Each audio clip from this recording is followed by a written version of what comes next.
আপনারা একজন কোশ্চেন করেছিলেন যে অ্যাসুরেন্স সার্ভিস এইগুলো। So auditors are often invited or tender or participant engagement, which mean they offer a quote for service outlining the personnel using in competition with the firms which are tendering at the same time. এখানে একটা জিনিস আপনাকে বলি, এটার মানে আমি যেটা বুঝাতে চাচ্ছি সেটার অর্থ হচ্ছে এরকম যে আমরা কিন্তু একটা জিনিস আমাদের মাথায় রাখা দরকার যে অডিটে কিন্তু চাইলে আপনি অ্যাডভার্টাইজ করতে পারেন না। আপনারা নিশ্চয়ই জানেন যে অডিট ফার্ম কিন্তু অ্যাডভার্টাইজ করতে পারে না, তাই না? তারা কিন্তু একটা জায়গায় যে আপনার পত্রিকা অ্যাডও দিতে পারে না। তো how they can participate in the process? Most of the কেসে হয় কি যে পাবলিকলি যে সার্ভিস নিবে এমন অর্গানাইজেশন গুলো publicly interest of expression of interest বলার জন্য পত্রিকায় বা বিভিন্ন জায়গায় সার্কুলার করে। পরে আমরা যেটা করি, আমরা কিন্তু একটা এক্সপ্রেশন অফ ইন্টারেস্ট সাবমিট করি এবং বেসড অন দ্যাট তারপরে হচ্ছে ফি, মানে নট অনলি এমন না যে কেউ 10 টাকা দিয়েছে ফি, কেউ 15 টাকা দিয়েছে 10 টাকার কি নিবে, নট নেসেসারি এরকম কিন্তু অ্যাটলিস্ট অডিটের ক্ষেত্রে হয় না। এবং আরো একটা জিনিস আপনাদেরকে ইম্পর্টেন্টলি বলে রাখি, সেটা হচ্ছে আপনারা যেহেতু ইন ফিউচারে চার্টার সেক্রেটারি অডিট করবেন, আপনারা কাজ করবেন, এবং আমি যেটা বলছিলাম একমাত্র স্ট্যাটুটরি অডিট ছাড়া আর যতগুলো অডিট হয় এখানে যেহেতু কোনো বার নাই, সো ইউ ক্যান কারেন্টলিও কিন্তু আপনারা বিভিন্ন অডিট প্রসেসে এনগেজ হইতে পারেন। হ্যাঁ, অনলি আপনার যেটা কমপ্লায়েন্স যে আমরা চার্টার সেক্রেটারি অডিট বলি এবং হচ্ছে স্ট্যাটুটরি অডিট, এই জায়গায় কমপ্লায়েন্স অডিট হচ্ছে 3টা প্রফেশন করতে পারে: চার্টার সেক্রেটারি, চার্টার অ্যাকাউন্টেন্ট এবং cost and management accountant. Cost audit শুধু কস্ট অ্যাকাউন্টেন্ট, আর হচ্ছে চার্টার অ্যাকাউন্ট আর যেটা হচ্ছে স্ট্যাটুটরি অডিট ওইখানে শুধুমাত্র charter accountant. Apart from this যে কোনো স্পেশাল নেচার অ্যাসুরেন্স অডিট এগুলো কিন্তু যে কেউই করতে পারে, স্পেশালি আপনারা কোয়ালিফাই করতে পারলে আপনাদের অনেকগুলো জায়গায় কিন্তু স্কোপ তৈরি হবে। এখানে একটা জিনিস জেনে রাখা দরকার যে আপনি চাইলেই কিন্তু যে কোনো জায়গায় ঢুকতে পারেন না। নিয়ম হচ্ছে এখানে আপনারা একটু নোট নিতে পারেন, আমি নিচে লেখা আছে হয়তো, যে ধরেন আপনাকে কেউ একজন অফার করলো যে you are please give us a quotation or একটা ইন্টেনশন যে আপনি অডিট হিসেবে কাজ করতে চান।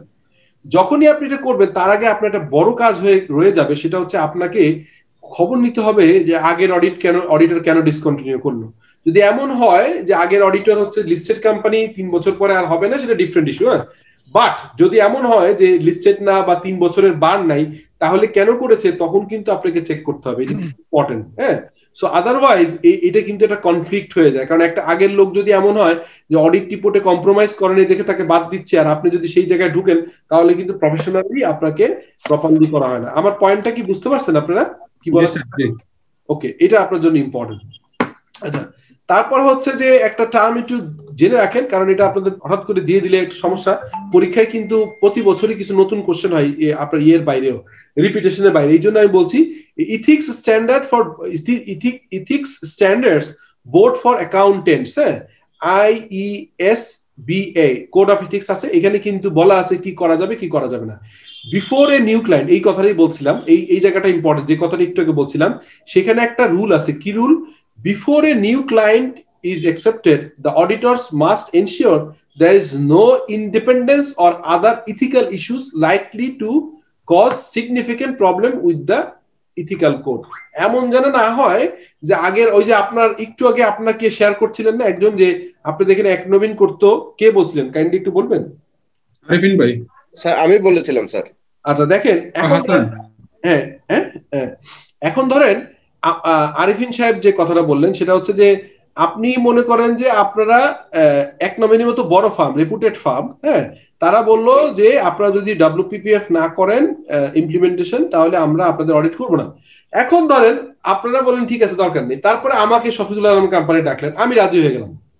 দেখেন চ্যালেঞ্জটা হচ্ছে উনি কিন্তু একটা লজিক্যাল গ্রাউন্ডে কিন্তু আপনাকে ডিনাই করেছে, যে কন্ডিশন দিয়েছে যে আপনারা যদি WPPF ইমপ্লিমেন্ট করেন তাহলে করবেন। এখন আমি যদি না জেনে এখানে ঢুকে যাই, তাহলে কি আমার প্রফেশনাল ইথিক্যাল গাইডলাইনটা ফলো করা হলো? এই কারণে চেক করা জরুরি। বোঝা গেছে পয়েন্টটা? এটা কিন্তু আপনাদের জন্য ইম্পর্টেন্ট। সেই কারণে আপনাকে জানতে হবে যে আপনি ইন্ডিপেন্ডেন্ট ও ইথিক্যাল কোনো ইস্যুতে সমস্যা আছে কিনা। নিউ এই বোর্ডটা কি বাংলাদেশে প্র্যাকটিস আছে স্যার? এই জন্যই কিন্তু আপনাদের টার্মগুলো অ্যাটলিস্ট, যেহেতু অডিট সাবজেক্ট, অ্যাটলিস্ট টার্মগুলো না জানলে আমি কিন্তু খুঁজে খুঁজে বের করছি যে জিনিসগুলো আপনার জানা উচিত। এটা মনিটর করে কে স্যার, বা এটার অথরিটি কে স্যার? এই যে ধরেন আমি সিম্পল, এই যে আপনার যেমন ধরেন আমি একটু আগে বললাম কি দেখেন আমরা আমাদের কত কিছু মানে ইনক্লুডিং মি অ্যাজ ওয়েল, আমরা জানি ইন্টারন্যাশনাল ফাইন্যান্সিয়াল রিপোর্টিং কাউন্সিল আছে না, আমরা জানি ISA আছে মানে ইন্টারন্যাশনাল স্ট্যান্ডার্ড অডিটিং মানে BSA বাংলাদেশ স্ট্যান্ডার্ড অডিট। এর বাইরে আজকে একটা বললাম যে integrated financial integrated reporting council আছে, কিন্তু আগে কমিটি করা হয়েছিল, কাউন্সিল আছে। এই যে আরেকটা জিনিস সেটা হয়তো আপনারা জানতেন না, ethical standard for accounting committee code. এটা তো আপনি জাস্ট যেটা করবেন, আপনি যখনই নতুন কিছু জানবেন আপনাদের টিপস শিখাই দিই, যেটা আমি করি সেটা হচ্ছে সরাসরি ধরেন আমি তো থিওরিতে এখানে আসে বা আমি আপনাদের বলবো, আপনারা যেটা করবেন ইথিক্যাল স্ট্যান্ডার্ড কমিটি না ISB, এটা যে জাস্ট যেটা করবেন সঙ্গে সঙ্গে আমি যেটা করি যে আপনি একটা ইয়েতে চলে যান, একটা এখানে যে আপনি গুগলে যে জাস্ট সার্চ দিলে দেখবেন অথরিটিকে, সঙ্গে সঙ্গে আপনি পেয়ে যাবেন।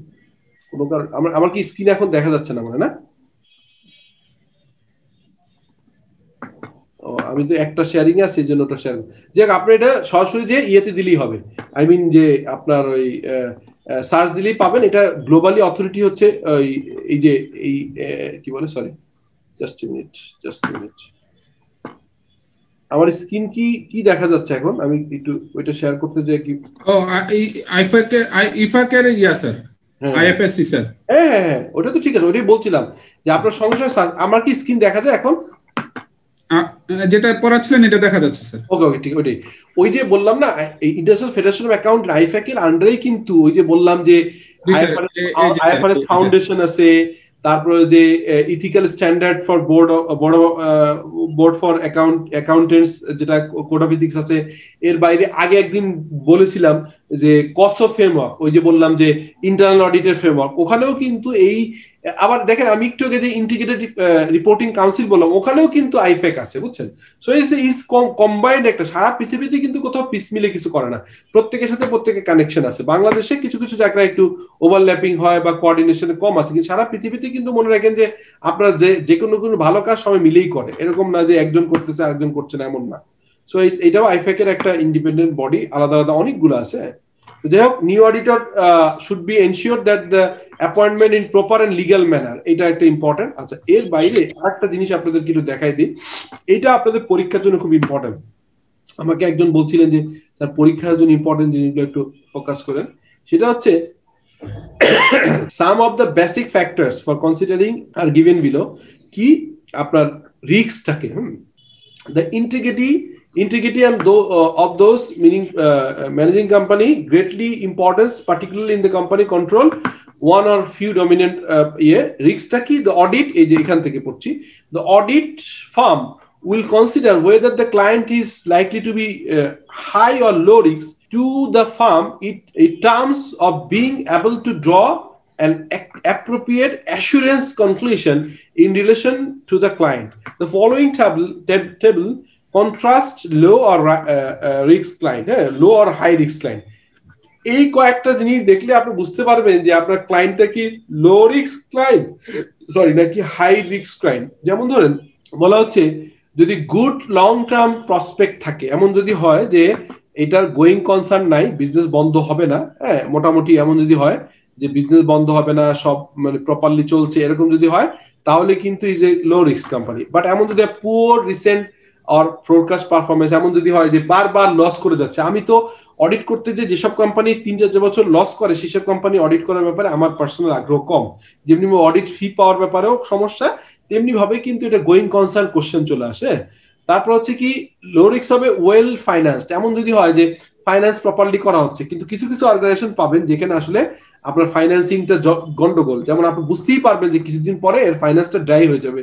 কেন ড্রাই হবে? বিকজ আপনি দেখতে পারবেন কিছুদিন পরে কি হবে যে তারা শর্ট টার্ম লোন নিয়ে লং টার্ম অ্যাসেট কিনে ফেলছে, সো তারা প্রবলেমে পড়বেই। এই ধরনের অনেক কিছু পাবেন। লাইকলি ল্যাক অফ ফাইন্যান্স, এটা হাই রিস্ক হবে। স্ট্রং ইন্টারনাল কন্ট্রোল, আপনি যে দেখবেন যে এখানে ইন্টারনাল অডিট টিম আছে কিনা, কি অবস্থা, এগুলো যদি থাকে তাহলে বুঝতে হবে যে স্ট্রং কন্ট্রোল আছে, আদারওয়াইজ সিগনিফিকেন্ট কন্ট্রোল উইকনেস থাকলে এখানে হাই রিস্ক হবে। কনজারভেটিভ প্রুডেন্স অ্যাকাউন্টিং পলিসি, এমন যদি হয় যে অ্যাকাউন্টিং পলিসিটা একটু প্রুডেন্ট মানে আপনার প্রুডেন্ট কথাটা তো জানেন তো, কনজারভেটিভ যেটা, ঠিক আছে। আবার কি বলছে, evidence of questionable integrity doubtful accounting policy, আপনার এভিডেন্স আছে যে ইন্টিগ্রিটি নিয়ে কোশ্চেন আছে, ইন্টিগ্রিটি তো বুঝেনি, এবং সঙ্গে সঙ্গে হচ্ছে ডাউটফুল অ্যাকাউন্টিং পলিসি আছে। কম্পোনেন্ট কম্পিটেন্ট অনেস্ট ম্যানেজমেন্ট, এখানে দেখবেন যে আপনার ম্যানেজমেন্ট হবে কম্পিটেন্ট এবং অনেস্ট, আর এখানে দেখবেন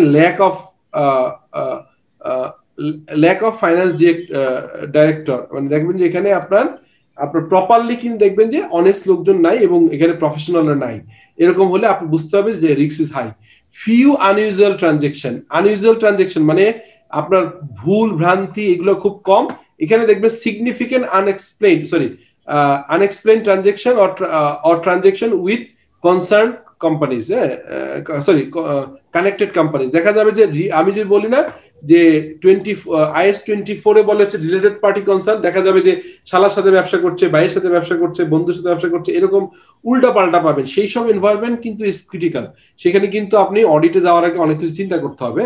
সো যেসব জায়গায় ধরেন আপনি যখন ACA এর মতো অর্গানাইজেশন অথবা ধরেন রহিম আফরোজের যখন ভালো ছিল ওই সময়টা কথা বলছি, ট্রান্সকম বা এরকম আরো যারা আছে, এই ধরনের কোম্পানিতে অডিটে গেলে একরকম ফিলিং হবে। আবার আপনার যেসব কোম্পানিতে প্রপারলি ওই ধরনের ম্যানেজমেন্ট নাই, লেটস সে আপনারা পাবলিকলি জানেন যে কয়েকটা গ্রুপ আছে, যেমন লিস্টেড কোম্পানি আছে, একটা যে RN স্পিনিং আছে, আপনারা শুনেছেন RN স্পিনিং, ফ্যামিলি টেক্স, আরো কি কি যেন আছে এদের। এই ধরনের কোম্পানিগুলো আমি পরে ওখান থেকে একটা ছেলেকে 4-5 বছর আগে, 4-5 বছর না, প্রায় 7-8 বছর আগে কল্লোলে থাকা অবস্থায় ইন্টারভিউ করছিলাম। তো ওখানে হেড অফ ফাইন্যান্স আসছে, বলছে আমরা এখনো আপনার খাতায় অ্যাকাউন্টিং, যে ব্যাংকের আগের যে পুরনো লেজার বই লিখতো না, ওইভাবে তারা হচ্ছে অ্যাকাউন্টিং মেনটেন করে, ইভেন তারা ট্যালির মতো সফটওয়্যারও নেয় নাই। সো তাদের যে প্রবলেম হবে এটা তো বোঝাই যায়, তাই না? এটা তো এক্সপেক্টেড। সো এইখানে আসলে ডিপেন্ড করে যে আপনার ম্যানেজমেন্ট অ্যাপ্রোচটা কেমন এবং এই জায়গাগুলো আসলে ম্যানেজমেন্ট কিরকম অ্যাড্রেস করছে ইজ ভেরি ইম্পর্টেন্ট। এখানে আর খুব বেশি ইম্পর্টেন্ট কিছু নাই, আমি তারপরে এই জিনিসগুলো দিয়ে দিব আপনাদের জন্য, জাস্ট কুইকলি দেখার জন্য। এটা তো 2-4 মিনিটেই দেখে ফেলতে পারবো। আচ্ছা, আমি এবার হচ্ছে এইখানে এটা যে পড়লাম sir, basic factor, low risk high risk, এটা কি এথিক্সের বিষয়টাই পড়লাম স্যার? হ্যাঁ, এটা পড়লাম হচ্ছে যে আপনি ক্লায়েন্ট নেয়ার ক্ষেত্রে কি কি রিস্ক পাবেন। এখন যদি আপনাকে বলে যে এটা টিকা তো আসেই যে অডিট ক্লায়েন্ট একসেপ্ট করার ক্ষেত্রে কি কি রিস্ক হইতে পারে এবং আপনার কি কি করণীয় আছে। যেমন যদি বলে যে আপনাকে এরকম কোশ্চেন করলো, এটা কিন্তু অতীতে আসছেও, যে আপনি being a practising company secretary, হ্যাঁ, আপনাকে অথবা বিং এ প্র্যাকটিসিং অডিটর, আপনাকে একটা নতুন ক্লায়েন্টে অফার করা হচ্ছে যে আপনি এটা অ্যাকসেপ্ট করবেন কিনা। তখন আপনি বলবেন যে অ্যাকসেপ্ট করার আগে আমার কিছু জিনিস দেখতে হবে, সেটা হচ্ছে প্রপারলি আমি আগের অডিট কেন বাদ দেওয়া হয়েছে বা আগের অডিট কেন ডিসকাউন্ট দিয়েছিল, আমি তার সাথে কথা বলে নিব। তারপরে আমি দেখবো যে একটা অডিটের কেমন রিস্ক আছে, রিস্কের উপরে কিন্তু অডিট ফি ডিপেন্ড করবে, কারণ যদি রিস্কি হয় তাহলে কিন্তু আপনি অল্প টেস্ট করে ছাড়তে পারবেন না, অনেক দেখতে হবে, আর অনেক দেখতে গেলে ফি বেশি হবে। সো এই বিষয়গুলো আপনাকে মাথায় রাখতে হবে। বুঝতে পারছেন পয়েন্টটা? জি স্যার। আচ্ছা, এবার আরেকটা জিনিস দেখাই, তারপরে হচ্ছে যে ওই যে কোশ্চেন সলিউশনেও যাব। কি অডিট তো অনেক বড় এরিয়া, সব তো আপনার জন্য ইম্পর্টেন্ট না, এই জন্য আমি ওই যেগুলো দিব মার্ক করা গুলো আবার একটু দেখে নিয়ে। হ্যাঁ, এখানে একটা কোশ্চেন আপনার আসতে পারে যে আপনি যে অডিট করতে যাচ্ছেন, সে যে কোনো অডিটই হোক, সেইখানে আপনার কি কি অ্যাসুরেন্সের কি কি হইতে পারে, এটা কিন্তু কয় ধরনের হতে পারে। কোশ্চেন আসলো টিকা যে লেভেল অফ অ্যাসুরেন্স করকম হইতে পারে, এটা একটা সিম্পল কোশ্চেন। হ্যাঁ, তো এটা কিন্তু আমার মনে হয় রিপিটেড হয়েছে, আপনাদের আগেও আসছে। তো এখানে যদি বলা হয় যে level of assurance, to provide assurance the auditor practitioner assess the evidence collected as a result of the procedure conducted and expresses a conclusion, the degree of satisfaction achieved, and therefore the level of assurance which may be provided in determined by the procedure performed and their result. There are two types of assurance engagement. একটাকে বলা হয় reasonable assurance, আর একটা হলো limited assurance। বোঝা গেছে? দুইটা point বোঝা গেছে? আরেকবার একটু বুঝায় বলবেন স্যার। হ্যাঁ, আমি বলতেছি, এখনই বলতেছি। এখানে দুইটা পয়েন্ট, এটা আগে বললাম যে ইজ ভেরি ইম্পর্টেন্ট। একটাকে বলা হচ্ছে লিমিটেড অ্যাসুরেন্স, আর একটা হচ্ছে রিজনেবল অ্যাসুরেন্স। এখন দেখেন এখানেই পরে বলা আছে হোয়াট ইজ রিজনেবল অ্যাসুরেন্স, এখানেই আপনারা মানে পড়লে আপনারা বুঝতে পারবেন। আর এইটুকু এখান থেকে দেখাবো, এরপরে আমরা অন্য স্লাইডে চলে যাব। দুইটা জিনিস, আর এখান থেকে পরীক্ষা আসার সম্ভাবনা আছে। সো বলছে কি যে reasonable assurance. What is reasonable assurance? A high but not absolute level of assurance. আগে একদিন আমাকে একজন কোশ্চেন করেছিলেন, একজন নিশ্চয়ই মনে আছে, what is the difference between audit and assurance, মনে আছে এই কোশ্চেনটা করা হয়েছিল? আমি কি অ্যানসার করছিলাম, কেউ একজন বলতে পারবেন যে কি বলেছিলাম ওই দিন? অডিট হলো স্যার মানে অ্যাসুরেন্সটা হলো স্যার যে স্যাম্পলিং বেসিসে যে অ্যাসিওরেন্সটা দেওয়া হয় অডিট করে, মানে অডিট অ্যাসুরেন্স মানে হচ্ছে ডিটেইল লেভেলে কাজ করা। অডিটটা কিন্তু হচ্ছে যে কম্পারেটিভলি আপনার হচ্ছে যে অ্যাজ এ অডিটর এঙ্গেজমেন্ট হয়। অ্যাসুরেন্স হচ্ছে আরো বড় কাজ, যেমন এখানে পড়লে আপনি বুঝতে পারবেন, আপনার তাহলে ওই যে ওই অ্যান্সারটা এখানে ক্লিয়ার হবে। A high but not absolute level of assurance is given in audit engagement. The auditor practitioner provides high but not absolute level of assurance, and the information subject to the audit is free from material misstatement. This expresses positively and the audit reports as reasonable assurance. তো আমি কিন্তু audit report করার সময়, আমি যখন audit report issue করি তখন কিন্তু আমরা বলি যে this is not a absolute assurance. এটা কি বলি আমরা বলেন তো? বলি রিজনেবল অ্যাসুরেন্স, ঠিক আছে?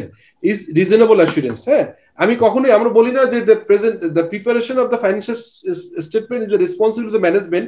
Our responsibility is to give a reasonable assurance. হ্যাঁ, কি দেই? এটা reasonable assurance বলে। আর limited assurance কি? In this review engagement, the auditor practitioner provide a moderate level of, আগেরটা একটু বেশি পরেরটা একটু কম, moderate level assurance that the information subject to review are free from material misstatement. This expressed in the form of negative assurance. এখানে কিন্তু যখনই limited বলছে তখনই কিন্তু ধরে নেওয়া হচ্ছে যে আপনি কিন্তু একটু আপনার ডাউট রয়ে গেছে। আগেরটার ক্ষেত্রে যতটা আপনি পজিটিভলি দেখছেন, পরেরটার ক্ষেত্রে লিমিটেড হয়ে গেলেই বুঝতে হবে যে আপনার কাছে মনে হচ্ছে। এবং এইটা করতে গেলে যদি আপনি লিমিটেড অ্যাসুরেন্স দেন তাহলে কিন্তু আপনাকে ক্লিয়ার করতে হবে দ্য কি difference between the two types of assurance is the evidence obtain, the type of opinion given. যদি আপনি প্রপারলি এভিডেন্স না কালেক্ট করতে পারেন to give a reasonable assurance, তখন কিন্তু আপনাকে বলতে হবে যে না, আমি আসলে প্রপারলি জাস্টিফাই করতে পারি নাই, চেক করতে পারি নাই, দেখতে পারি নাই, তখন আপনি লিমিটেড অ্যাসুরেন্স দিবেন। আর ওইটা হইলে দিবেন হচ্ছে রিজনেবল অ্যাসুরেন্স। একটা এক্সাম্পল দেখেন, ফর এক্সাম্পল, হ্যাঁ, দ্য প্র্যাকটিশনার মানে কি বলেন তো? চার্টার্ড অ্যাকাউন্টেন্ট, মানে চার্টার্ড অ্যাকাউন্টেন্ট, অথবা যখন অডিটর বললেই যখন আপনি ম্যানেজমেন্ট অডিটর হবেন তখন হচ্ছে ম্যানেজমেন্ট অডিটর, মানে কস্ট অডিটর হলে কস্ট অডিটর, চার্টার সেক্রেটারি হলে charter secretary, company secretary audit. তো প্র্যাকটিশনার মানে auditor is seeking evidence to conclude whether the report issued by the chairman of the company is in the financial statement is reasonable or not. He could seek evidence, conclude that the statement is reasonable, and state is a report something like this. কি বলছে? in my opinion, এইভাবে বলা হয়, in my opinion the statement by the chairman regarding the X is reasonable. মানে যে এখানে কি হচ্ছে বলেন তো, যখন বলতেছে যে আপনি রিজনেবল অ্যাসুরেন্স দিচ্ছেন, মানে যে আপনাকে যে ডেটা দেওয়া হচ্ছে চেয়ারম্যানের, সেটা বলছে in my opinion the statement by the chairman regarding X. ধরেন সে বলতেছে যে অ্যাসেট সম্পর্কে বললো, সে বললো লায়াবিলিটি সম্পর্কে, সে বললো ব্যাংক লোন সম্পর্কে, যাই বলুক না কেন সেই সম্পর্কে আপনি রিজনেবল, তখন হইলে হবে রিজনেবল অ্যাসুরেন্স। আর যদি এমন হয় যে ডাউট আছে, তখন আপনি বলবেন যে মাই হচ্ছে লিমিটেড অ্যাসুরেন্স, আমি অতটা শিওর না, আমি আরো দেখা দরকার ছিল, আমি দেখতে পারিনি। This is a positive statement of his conclusion that the statement is reasonable. Alternatively, he could state in the report something like, কি বলতে পারে, in the course of my seeking evidence about the statement of the chairman, nothing has come to my attention indicating that the statement is not reasonable. মানে তখন বলছে কি যে reasonable না হওয়ার মতো কোনো কিছু। দেখছেন ভাষাটা, সরি এটুকু ঠিক হয়নি, ভাষাটার ভিতরে কি চেঞ্জ আছে, দুইটার ভিতরে কে বলতে পারবেন যে কি চেঞ্জ আসলো? দুইটা ভাষার ভিতরে কি চেঞ্জ আগেরটার সাথে? এখানে যে বলতেছি in my opinion the statement of the chairman is regarding যে কোনো issue, asset, liability, bank loan is reasonable, ওই একই কথা বলছে। প্রথমটা স্যার ফুললি নেগেটিভ, আর দ্বিতীয়টা হলো নট নেগেটিভ। না, প্রথমটা হচ্ছে কমপ্লিটলি পজিটিভ স্যার, পজিটিভ, মানে বলতেছি চেয়ারম্যান যে কথাটা বলছে রিজনেবল হচ্ছে, আমার কাছে মনে হয়েছে রাইট। আর পরেরটা বলতেছে যে, যেমন ধরেন একজন বলতেছে যে উনি সত্যি কথা বলছে, হ্যাঁ, একজন, এটা খেয়াল করেন, আমি একটু চেহারাটা আবার আনি মাঝে মাঝে লেখা দেখার জন্য, আমি চেহারা ঢেকে ফেললে, চেহারা না দেখলে বোঝা যায় না। একদিন ভালো বলছে কামাল সাহেব যে চেহারা দেখলে, ধরেন আমি বলার চেষ্টা করতেছি যে উনি সত্য কথা বলছে, এটার ভিতর যে জোর আসতেছে উনি সত্য কথা বলছে, আর বলতেছি মনে হচ্ছে যে উনি হয়তো অসত্য কথা বলছেন না। কোনটা বেশি কঠিন সহজ হলো বলেন তো? প্রথমটা বলছে উনি সত্যি কথা বলছেন, আর একটা বলছেন যে না ওনার কথাবার্তা দেখে মনে হচ্ছে যে উনি হয়তো অসত্য কথা বলছেন না। কোনটা বেশি ফার্ম মনে হচ্ছে বলেন তো? প্রথমটা। এইখানেও কিন্তু প্রথমটা হচ্ছে তাই যে উনি রিজনেবল। আরেকটা বলছে যে in the course of my seeking evidence about the statement by the chairman, nothing has come to my attention indicating that the statement is not reasonable. হ্যাঁ, মানে একটু আগের থেকে বোঝা গেছে সনাতন রুদ্র, আপনি বুঝতে পারছেন? সো এই হচ্ছে মোটামুটি আপনার হচ্ছে যে আমার মনে হয় অডিটের তো আসলে মানে ডিফারেন্ট আসপেক্ট, অনেকগুলো জিনিস কভার করতে হয়। সো আমার মনে হয় যে এর বেশি আর দরকার নেই। এগুলো আসলে রেদারলি ফাইন্যান্সিয়াল অডিট মানে সে চার্টার্ড অ্যাকাউন্টেন্টরা যে অডিট করে ওইটার জন্য বেশি ইম্পর্টেন্ট, বাট আপনাদের জন্য যতটুকু ইম্পর্টেন্ট ওইটা আমি কভার করার চেষ্টা করেছি। এবার আমরা দুইটা কাজ করব। একটা হচ্ছে যে আপনাদের জন্য আরো কিছু পিপিটি করছি কোশ্চেন সলিউশন করে, এটা করব। আর কিছু বলছিলাম যে কোশ্চেন সলিউশন করি নাই, বিভিন্ন কোশ্চেন দেখে দেখে মুখে বলবো, আপনারা একটু নোট নেবেন। যদি পসিবল হয় 2-3 দিনের ভিতরে লিখে আমি দিব, আদারওয়াইজ ওইটাই আপনার নোটটাই মাথায় রাখতে হবে। আমি এখন আরেকটা শেয়ারিং এ যাচ্ছি। আছে এর বাইরে আপনারা একটু বলেন আজকে যে কি কি বিষয়গুলো, আর একটু কোশ্চেন আপনাদের থেকে কিছু কোশ্চেন রিসিভ করি নেক্সট ক্লাসের আগে, যেটা আমি যেমনটি আগেই বলছিলাম যে আপনি আজকে বেশ কিছু কোশ্চেন দিবেন, আমি কোশ্চেনগুলো নিয়ে এগুলো সলিউশন করব বা আপনাদের একটা রিজনেবলি বোঝানোর জন্য প্রিপারেশন নিয়ে নেক্সট ক্লাসটা নিব। That will be the last class. হ্যাঁ, এরপর আর একটা ক্লাসই হবে। স্যার মানে ইন্ডাস্ট্রিতে দেখা যায় স্যার হেড অফ অডিট, যেটা স্যার কর্পোরেট গভর্নেন্স কোড অনুযায়ী sir mandatory post designation, head of audit এবং head of internal control, head of audit and internal control এর রুলস এন্ড কন্ট্রোল কমপ্লায়েন্স বলে না? জি স্যার। এটা রুলস ফাংশনটা compliance এবং অডিটরের মধ্যে স্যার একটা কনফ্লিক্ট কাজ করে স্যার অনেক সময়, যে মানে head of compliance, head of audit, দুইজনের মধ্যে একটা কনফ্লিক্ট কাজ করে। হ্যাঁ, এটা ব্যাংকের ক্ষেত্রে আমি জানি না, বাট ব্যাংকের ক্ষেত্রে আমার একটু খোঁজ নিতে হবে। প্রাইভেট অর্গানাইজেশনে যারা, এখানে কিন্তু ইন্টারনাল কন্ট্রোল এন্ড কমপ্লায়েন্সের একজনই হেড হয়। ব্যাংকে কি দুইজন হয়? দুইজন আছে? জি স্যার, দুইজন স্যার। এটা ম্যান্ডেটরি কোম্পানি অ্যাক্ট দ্বারা ম্যান্ডেটরি, বিশেষ করে বাংলাদেশ ব্যাংক যে কোম্পানি অ্যাক্ট আসছে স্যার, ওখানে ক্লিয়ারলি বলে দেওয়া আছে head of audit report to the board of audit committee of the board, আর head of internal control and compliance reported to the management, I mean managing director of the company.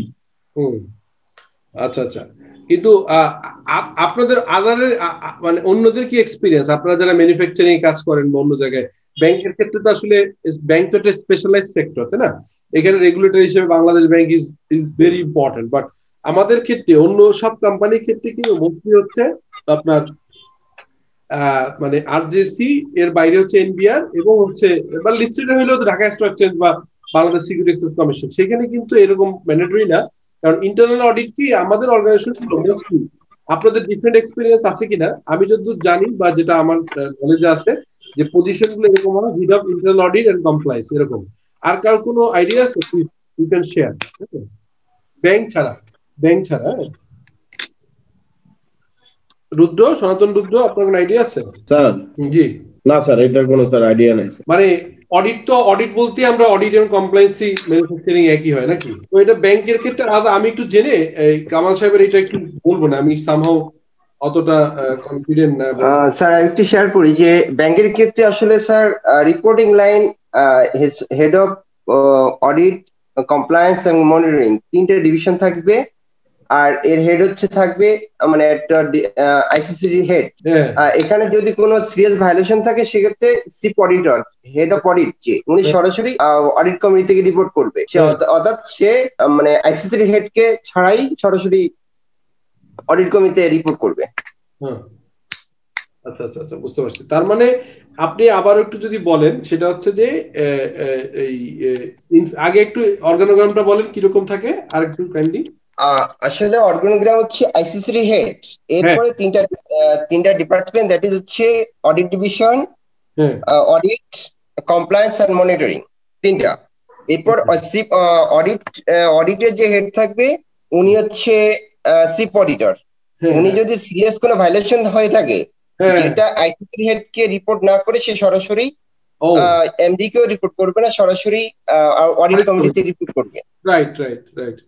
এটা কিন্তু আদার listed company যে আছে, যে আপনার যদি সবার ক্ষেত্রে সেম, সবার ক্ষেত্রে এখানে কোনো অফেন্স ঘটনা ঘটে তাহলে কিন্তু নট নেসেসারি যে এমডি কে বলে তার কিন্তু রাইট আছে, সে কিন্তু এই অডিট কমিটির হেড কে বলতে পারবে। এটা কিন্তু কমন। হ্যাঁ, তো ঠিক আছে, তাহলে তো খুব বেশি ডিফারেন্স নাই। ঠিক আছে না কামাল সাহেব, উনি যেটা বললো এটা ঠিক আছে না? আমাদের ইয়াগুলিতে দেখা যাচ্ছে sir, head of internal control and compliance যিনি আছেন স্যার, এটার একটা chief internal control and compliance, CICO যেটাকে বলা হয় স্যার, এটা হলো একটা। আর হেড অফ অডিট যিনি আছেন, চিফ অডিটর বা হেড অফ অডিট, এটা সেপারেট। হেড অফ অডিট বা chief auditor report to the audit committee of the board, আর head of internal control and compliance যার আন্ডারে মনিটরিং এন্ড কমপ্লায়েন্স দুটা division থাকে। এবং আমি ওই দিন আলোচনা করার পরে আপনি যেটা ডিসকাস করেছিলেন sir, concurrency audit, concurrent audit, ওই কনকারেন্ট অডিটও দেখা যায় head of internal control and compliance এর আন্ডারে থাকে।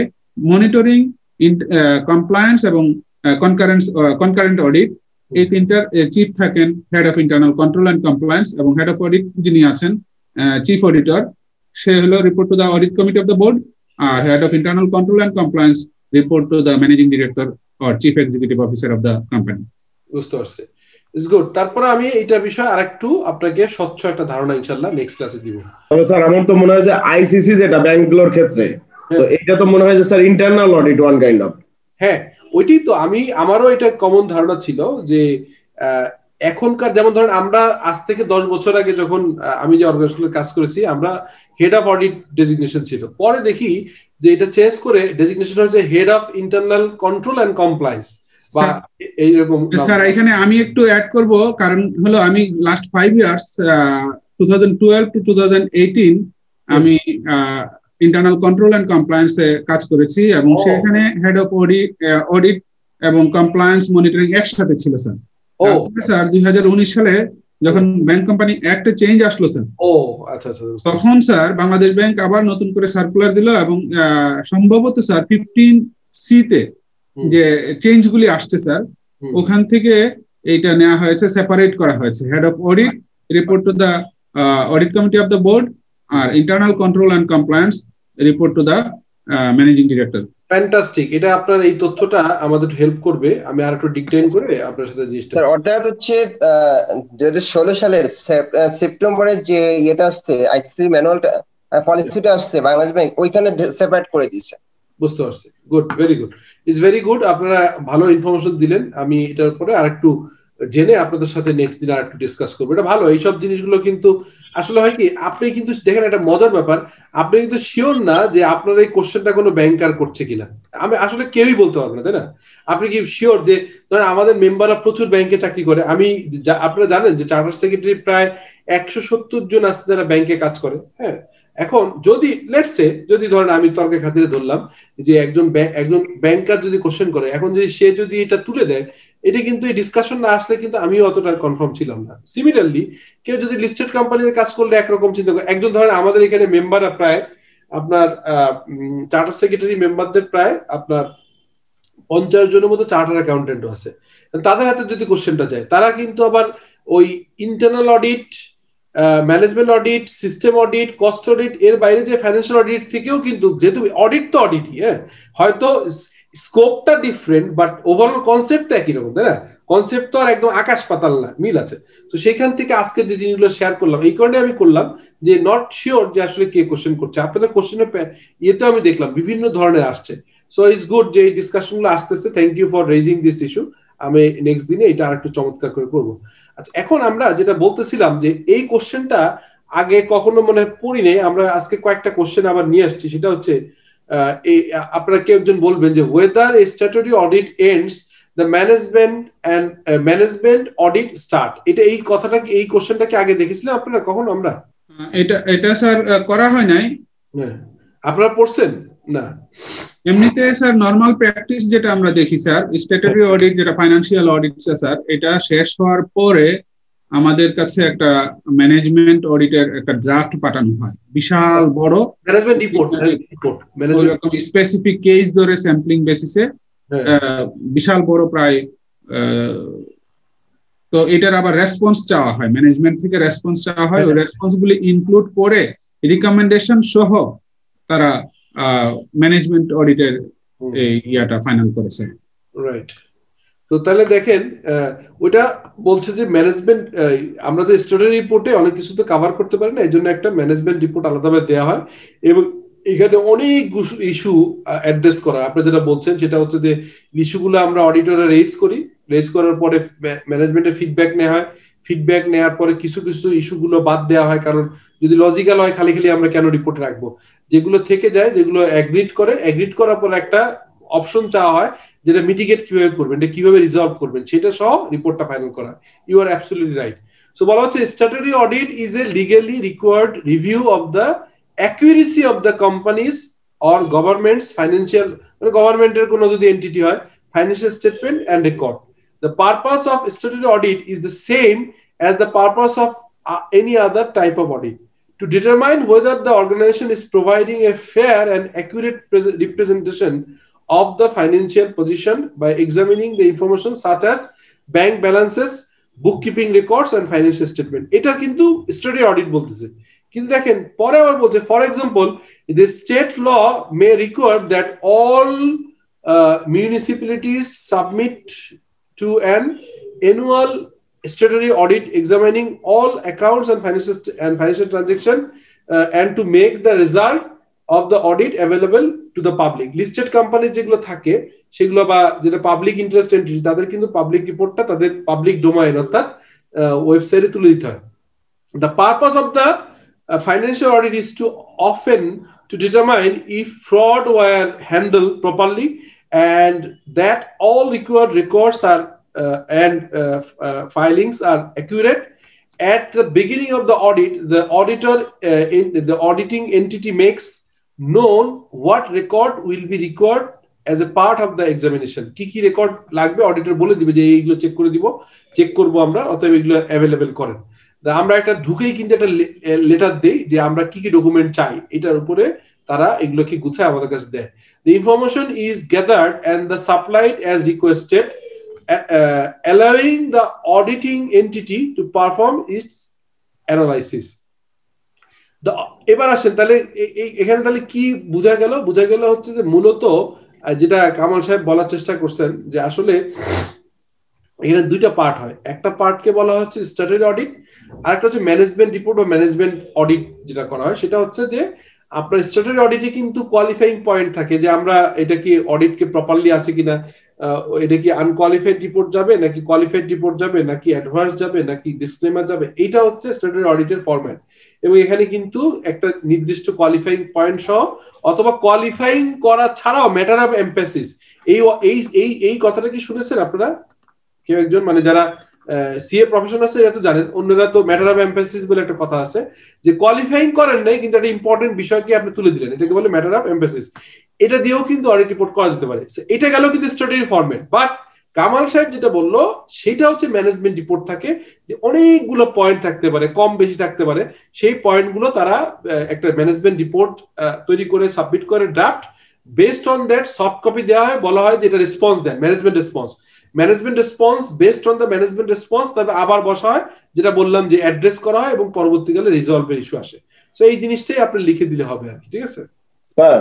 জি স্যার এখানে আমি একটা জিনিস শেয়ার করতে চাই, সেটা হচ্ছে যে এই যে আগে যে কোশ্চেনটা ছিল স্যার, হ্যাঁ জি, এখানে বলতেছে যে ম্যানেজমেন্ট অডিট যেখানে শেষ হচ্ছে সেখানে অডিট শুরু হচ্ছে, কিন্তু এইখানে যদি আমরা অন্যভাবে ধরি যে ম্যানেজমেন্ট অডিট শেষ করতেছে বলতে আমরা যে স্ট্যাটুটরি অডিট যেটা আছে as per কোম্পানিজ অ্যাক্ট, তো সেখানে অডিট শেষ করে অডিট রিপোর্ট সাবমিট হলো, সাবমিট হওয়ার পরে এদের যে রেগুলেটরি বডি আছে থার্ড পার্টি হিসাবে যে রিভিউ অডিট বা স্পেশাল অডিট যেটা করা হয় সেটাকে কি স্যার এখানে মিন করে? না, ওই যে আমি বললাম না যে স্ট্যাটুটরি অডিট কিন্তু ফার্স্ট, এটা তো ম্যান্ডেটরি। এরপরে কিন্তু অনেক ধরেন আপনারা সিম্পল যে আপনি যেটা বললেন, ধরেন আপনি বললেন যে কোয়ালিফাইং পয়েন্ট দিয়ে দিলেন, ঠিক আছে, এখন এটা কি প্রপারলি ঠিক আছে কিনা, বা আপনি তখন কিন্তু আরো ইনভেস্টিগেশন আরো এরিয়া কভারেজ করতে পারেন, এটাও ঠিক আছে, ওইটাও কভার করে আপনার কথা ঠিক। রাইট, কারণ কি ধরেন আপনি সিম্পল স্ট্যাটুটরি অডিটর বলে গেল যে আপনার কোয়ালিফাইং পয়েন্ট যে বছর আপনার কিছু মিস স্টেটমেন্ট ছিল, কি মিস স্টেটমেন্ট, অ্যাসেটের প্রপারলি সেফগার্ড নেই, কিছু অ্যাসেট লুজিং হয়েছে, অথবা অ্যাসেট কেনা হয়েছে কিন্তু আপনি রেকর্ডে রাখেন নাই, আপনি রাজিও হন নাই, এটা ঠিকও করেন নাই, এখন আপনি রাজিও হন নাই, সো কোয়ালিফাইং দিয়ে দিল।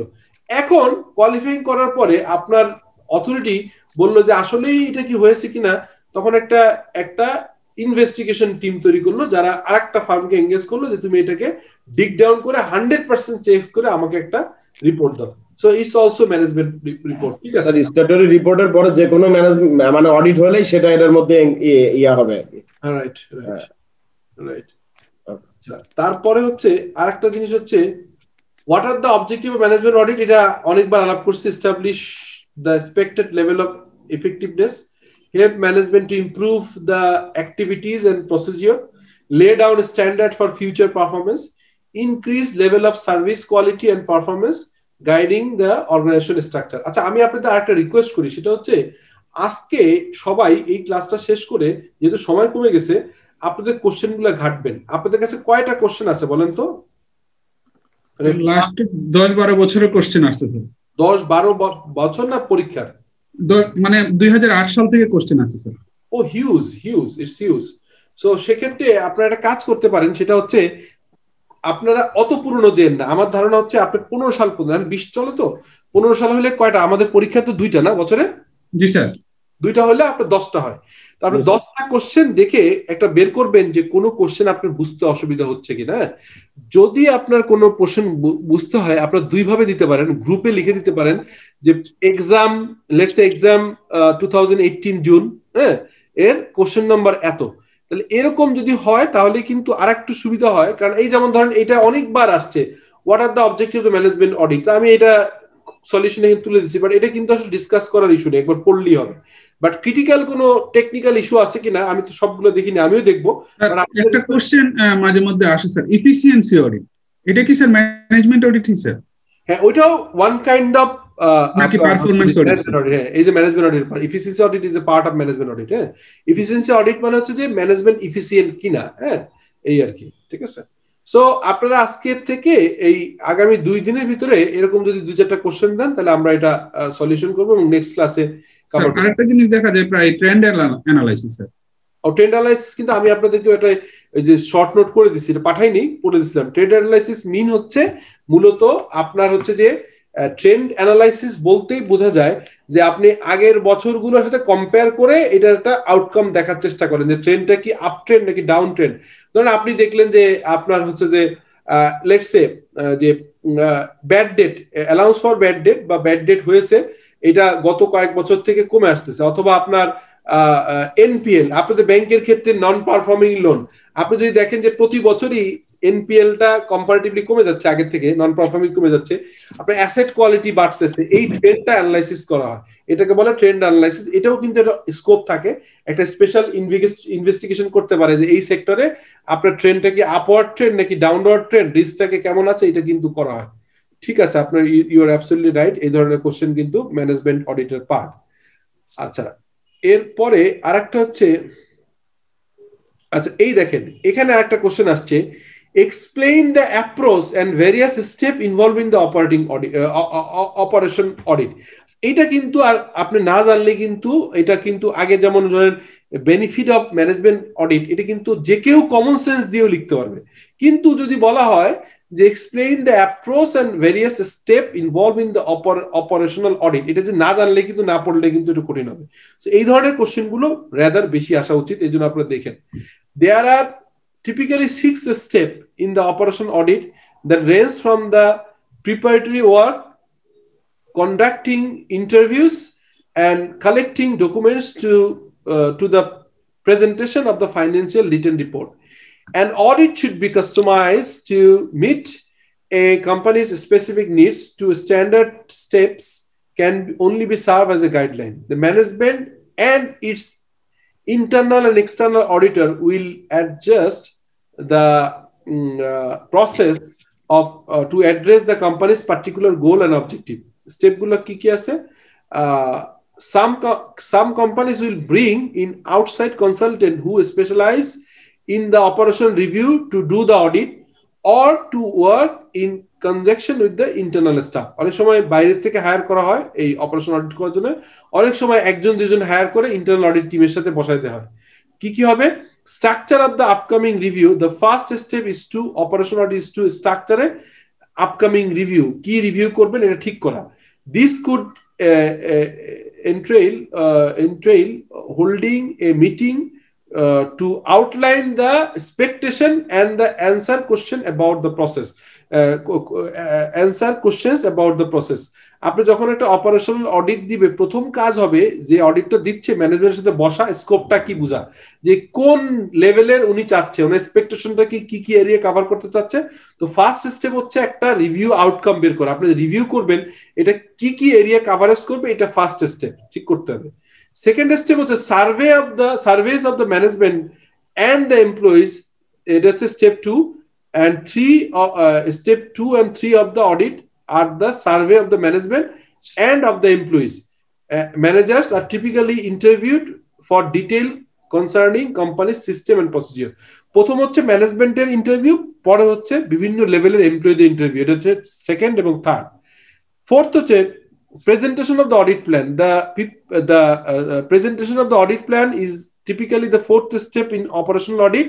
An audit plan is a written agenda and detail the step of the company will have to follow the complete audit.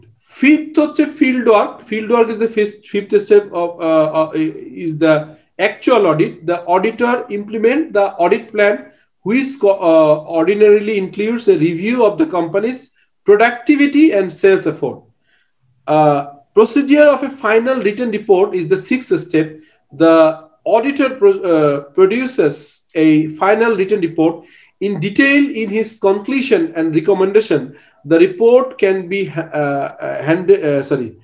hundreds of pages long. যেটা ওই যে কামাল সাহেব বলতেছিলেন যে স্ট্যাটুটরি রিপোর্ট কিন্তু 2 পাতার বেশি হয় না, কিন্তু ম্যানেজমেন্ট রিপোর্ট কিন্তু 100 পাতার হইতে পারে, অনেক পয়েন্ট থাকতে পারে। সো 100 of pages হইতে পারে, depend upon the size of the company and the number of operational areas that were included in the audit.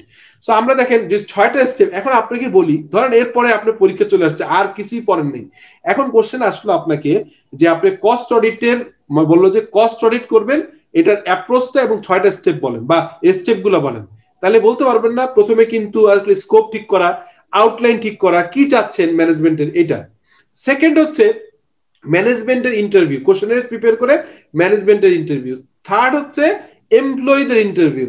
Fourth হচ্ছে আপনার কি আপনার অডিটের কি বললাম, ফোর্থটা ছিল হচ্ছে presentation of the audit plan.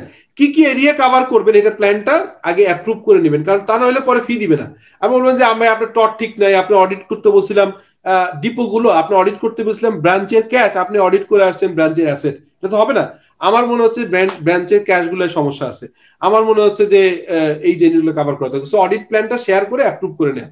দেন হচ্ছে ফিল্ড অডিট, তার মানে হচ্ছে যে অ্যাকচুয়াল অডিট করা, যেটা হচ্ছে যে টিম সহ যায়। এবং finally sixth step to finalize the written report. এটা যদি কস্ট অডিট হয়, ম্যানেজমেন্ট অডিট হয়, সিস্টেম অডিট হয় অথবা অপারেশন অডিট হয়, তখন বলবেন যে স্ট্যাটুটরি অডিট আসলে খুব স্ট্রাকচার ফরম্যাটে রিপোর্ট দেয়, but other than statutory auditor সেটা হচ্ছে যে একটু ডিটেইল হয় এবং নাম্বার অফ পয়েন্ট থাকতে পারে based on the area coverage and the extensiveness of the audit. So এইটা কিন্তু তাহলে এক কোশ্চেন দিয়ে কিন্তু আপনি 3-4টার অ্যান্সার একইভাবে করতে পারবেন। So this is a tick. আপনি ওই যে একটু আগে একজন বলছিলেন স্যার পরীক্ষার টিপ দেন, এটা হচ্ছে যে এইসব ক্ষেত্রে পার্টিকুলারলি দেখেন, আপনি একটা জিনিস দেখেন, audit is not science always, is a literature also. মানে অডিট বা ধরেন আপনি নর্মালি যতই আমরা বলি যে 2+2=4 না হয় 5ও হয়, কিন্তু কখনোই সায়েন্স বা ম্যাথমেটিক্স বলে না 2+2=5 হয়। ম্যানেজমেন্ট রিপোর্টে এসে, ম্যানেজমেন্ট ডিসকাশন এসে, স্ট্র্যাটেজিক ম্যানেজমেন্টে আমরা যদি বলি সিনার্জি 2+2=4ও না হয় 5ও হইতে পারে, আবার কেউ কেউ বলে 2+2 করলে 22 হয়। হ্যাঁ, so it's also depend on the ইয়ে। সো এইখানে দেখেন this audit scope and all are not যে সাইন্টিফিক্যালি যে একদম mathematically proven. So there is a scope of customization and time to time, organization ব্যক্তি টু ব্যক্তি। আমি যেভাবে ম্যানেজমেন্ট অডিট করবো, কামাল সাহেব নাও করতে পারে ওইভাবে, সনাতন রুদ্র বা ডিফারেন্ট ভাবে করতে পারে। So based on the different aspect and education background qualification, যখন আপনি কস্ট অডিট করতে যে একজন সিএমএ করলে একরকম, একজন চার্টার অ্যাকাউন্টেন্ট করলে একজন হবে। ধরুন আমরা যখন ওই যে কমপ্লায়েন্স অডিট বা সেক্রেটারি অডিট করি, এখানে স্কোপ কিন্তু চার্টার অ্যাকাউন্টেন্টও আছে, সিএমএও আছে, চার্টার সেক্রেটারি আছে। তো যখন চার্টার অ্যাকাউন্টেন্টরা করে তারা একরকম আসপেক্টে করে এই জায়গাগুলো। এবং এতদিন পর্যন্ত কিন্তু খুব বেশি স্পেসিফিক রিপোর্ট ফরম্যাটও ছিল না, ঠিক ছিল না, যেটা হয়তো রিসেন্টলি করা হয়েছে। যেমন আগে একমাত্র হচ্ছে যে ISA international standard on auditing ছিল, যেটা বিএসএ, এরপরে কস্ট অডিট স্ট্যান্ডার্ড করা হয়েছে, এরপরে সেক্রেটারিয়াল অডিট স্ট্যান্ডার্ড করা হয়েছে। আমরা কিন্তু সেক্রেটারিয়াল অডিট এবং সেক্রেটারিয়াল স্ট্যান্ডার্ড গুলো আমরা অ্যাপ্রুভ করে বাংলাদেশ সিকিউরিটি এক্সচেঞ্জ কমিশনের মাধ্যমে অ্যাডাপ্ট করা হয়েছে, ইনস্টিটিউট অফ চার্টার্ড সেক্রেটারি করেছে। সো এই কারণে এগুলো কিন্তু একটু সাবজেক্টিভ ম্যাটার, ডিসকাশন করা যায়। এইভাবে আপনারা একদম ভয় না পেয়ে জিনিসগুলো করবেন। আমার পয়েন্টটা বুঝছেন যে আমি কি টিপসটা দিলাম, মানে is to just have the common sense and আপনার এই যে ওভারঅল পড়ালেখার থেকে জিনিসটাকে কভার করতে হবে, নট নেসেসারি সবকিছু পড়ার এরিয়া থেকে আপনার কাছে চলে আসবে। আচ্ছা, আরেকটা কোশ্চেন আসছে, discuss the role of internal audit in respect of internal control. Internal কন্ট্রোলের ক্ষেত্রে ইন্টারনাল অডিটের রোলটা কি? The role of internal audit is to provide independent assurance that an organization risk management, governance and internal control process are operating effectively. To be effective, the internal audit activity must have qualified skill and experience scope. আচ্ছা, এখানে আমি ওই এঙ্গেজমেন্টের সময় একটা জিনিস বলতে ভুলে গেছিলাম। একটা কোড অফ ইথিক্সে একটা কোশ্চেন আসতে পারে যে আপনার আসলে প্রপারলি অডিট টিমে এক্সপিরিয়েন্স লোক নাই, আপনার টিম নেই, তাহলে অডিট নেওয়া ঠিক হবে কিনা? তখন ক্লিয়ারলি বলবেন না, এই অডিট নেওয়া ঠিক হবে না। যদি আপনি এমন হয়, লেটস সে আমি কখনো ব্যাংক অডিট করি নাই, আমাকে একটা ইনভেস্টিগেশন দিল যে একটা কনকারেন্ট অডিট, আপনি মনে করলো যে ইন্টারনাল কন্ট্রোল বা কমপ্লায়েন্স টিম দিয়ে ব্যাংকে না করে ব্যাংকের ম্যানেজমেন্ট ডিসিশন দিল যে একটা চার্টার অ্যাকাউন্টেন্সি ফার্ম দিয়ে ডিটেল কনকারেন্ট অডিটটা করবে, ব্রাঞ্চ লেভেলে বিভিন্ন অডিট গুলো করবে, ক্যাশ, অ্যাসেট এবং এগুলোর উপরে। সো আপনি এখানে interest of expression of interest দিলেন এবং আপনাকে সিলেক্ট করা হলো। এঙ্গেজমেন্ট করার আগে আপনাকে বুঝতে হবে যে আপনার টিমে ওই ধরনের কম্পিটেন্ট লোক আছে কিনা, আপনার এনাফ স্টাফ আছে কিনা। এগুলো না করে যদি কাজটা শুরু করেন তাহলে কিন্তু কোড অফ ইথিক্স বলে আপনি কিন্তু ভুল করলেন। ইভেন অনেক সময় সিস্টেম অডিট বলে, যেটাকে প্রসেস সিস্টেম অডিট বা আইটি অডিট। এখন আইটি অডিটে আপনার টেকনিক্যাল অডিটর নাই, সিসা কোয়ালিফাইড লোকজন নাই, যারা আইটি বুঝে এরকম লোকজন আপনার টিমে নাই। সো সেই ক্ষেত্রে আপনার এই অডিটকে নিবেন কি নিবেন না, that is also your code of ethics. তো সেই জন্যই বলা হয়েছে to be effective and internal audit activity must have qualified skill and experienced people who can work in accordance with the code of ethics of the internal standard, ওই যে international standard, ওই কথাটা এই প্রসঙ্গে বললাম। তারপরে আপনাকে যেটা বলতে হবে যে the nature of internal audit is its role within the organization and the requirement of the professional practice are obtained within the International Professional Practice Framework, IPPF. ওই যে একটু আগে একটা ফ্রেমওয়ার্কের কথা বলছিলাম না, যে ইথিক্স এর স্ট্যান্ডার্ড কোডটা, এইটা আরেকটা, এটাও একটু জাস্ট একটু আপনারা এটাও একটু আলাদাভাবে মার্ক করে স্যার IESBA। হ্যাঁ, এটা sir international professional practice framework. এটা একটু জাস্ট ইন্টারনেটে গুগল করে তুলে রেখেন। 3 মার্ক থেকে 5 মার্কের 4 মার্কের যে থিওরি গুলো টিকা আসে, এখানে কিন্তু এগুলো আসার সম্ভাবনা আছে। এই জন্য জাস্ট একটু দেখে রাখেন। যদি আপনারা চান আমিও নেক্সট দিনে এখানে দিয়ে দিতে পারবো, এটা জাস্ট একটু ইয়ে নিয়ে। The internal auditor must be independent from the operation and report to the highest level in an organization. এরপর একটা কোশ্চেন আছে, describe the role and responsibility of the audit committee for efficient control of the company. এটা আসলে তো পড়বো কিনা, আমার মনে হয় যে এটা দিয়ে দিব আপনারা। মানে role and responsibility of audit committee তো আমরা জানি, অডিট কমিটির কি রোল রেসপন্সিবিলিটি। কুইকলি একটু দেখি। The primary purpose of the companies audit committee is to provide oversight. Corporate governance কোডে একেবারে ক্লিয়ারলি বলা আছে। রাইট, তাহলে এটা দরকার নেই, আপনারা এটা দেখে নিন, ঠিক আছে? এটা একটু স্কিপ করে যায়, আর অনেকগুলো ইস্যু আছে।